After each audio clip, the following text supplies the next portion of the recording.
So we're going to use our trig identities to find certain values, given that we know that we have an angle of 30 degrees and it's 1/2.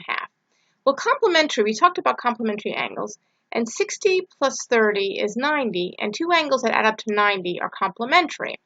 So if I know the sine of 30 is 1/2, 30 and 60 are complementary, and sine and cosine are complementary angles, so that means that this equals 1/2.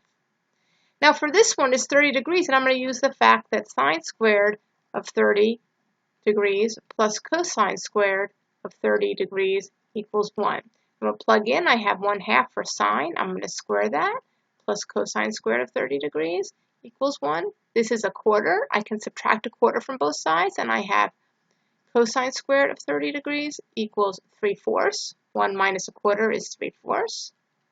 And then that's what my answer is. Cosine squared is 3/4. Okay, now I'm looking at pi over 6. Well, it turns out pi over 6 is equivalent to 30 degrees. So I already found out cosine squared is 30 degrees. So now cosine is going to be the square root of 3/4, which is the square root of 3 over the square root of 4, or the square root of 3 over 2. Now pi over 3 is equivalent to 60 degrees.